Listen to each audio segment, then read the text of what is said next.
సింధూర్లో operation సింధూర్లో 6 Pakistan విమానాలు కూల్చేశాం. Air chief martial వెల్లడి. Operation సింధూర్లో భాగంగా భారతీయ వాయుసేన పాకిస్తాన్కు చెందిన 5 యుద్ధ విమానాలను మరో పెద్ద విమానాన్ని నేలకూల్చిందని air chief marshal Amar Preet Singh శనివారం ప్రకటించారు. ఇది గగనతల యుద్ధంలో భారత్ ఇప్పటివరకు సాధించిన అతిపెద్ద విజయం. 3 నెలల కింద జరిగిన ఆపరేషన్ సింధూర్లో పాకిస్తాన్ విమానాలు కూలగొట్టిన విషయాన్ని బహిర్గతం చేయడం ఇదే మొదటిసారి. 16వ ఎయిర్ చీఫ్ మార్షల్ ఎల్ఎం ఖత్రే స్మారకోపన్యాస కార్యక్రమంలో ప్రసంగిస్తూ అమర్ సింగ్ పెహల్గాం ఉగ్రదాడికి ప్రతీకారంగా చేపట్టిన ఆపరేషన్లో సాధించిన విజయాలను వివరించారు.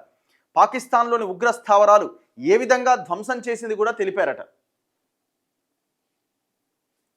జాతీయ భద్రతలో వైమానిక శక్తి ప్రాముఖ్యత మరింత పెరిగింది. భారత వాయుసేన, హెచ్ఏఎల్, డిఆర్డీఓలకు గత ఎయిర్ చీఫ్ మార్షల్ ఖత్రే చూపించిన మార్గదర్శనం నేడు చక్కని ఫలితాలు అందిస్తోంది. దేశీయంగా రక్షణ పరికరాల తయారీ, పరిశోధన, అభివృద్ధిలో ప్రైవేట్ సంస్థల భాగస్వామ్యం సాధికారతకు బాటలు వేస్తోంది. విశ్రాంత అధికారులు అంటే రిటైర్డ్ ఆఫీసర్లు ఏకే పాత్ర, హెచ్బి రాజారాం వీళ్ళందరూ ఈ సదస్సులో పాల్గొన్నారు. కానీ పాకిస్తాన్ ఏమంటుంది? భారతదేశం ఒక్క విమానాన్ని కూడా కూల్చలేదని పాకిస్తాన్ అంటుంది. భారత వాయుసేన ఆపరేషన్ సింధూర్ సందర్భంగా పాకిస్తాన్కు చెందిన యుద్ధ విమానాలు కూల్చిందన్న air chief marshal Amarpreet Singh వాదనలో నిజం లేదని పాకిస్తాన్ ప్రకటించింది. నాటి సంఘర్షణలో పాకిస్తాన్ ఒక్క విమానాన్ని కూడా కోల్పోలేదని ఆ దేశ రక్షణ మంత్రి ఖవాజా ఆసిఫ్ ఇస్లామాబాద్లో విలేకరులతో చెప్పారు.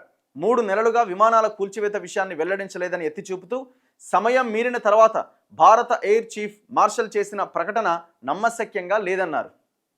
మనమేమో 6 కూల్చినామని మనం చెప్తున్నాం, వాడు అంటుండు ఒక్కటి కూడా కూలలేదని వాడు అంటుండు. మరి ఏది నమ్మాలి ఇప్పుడు?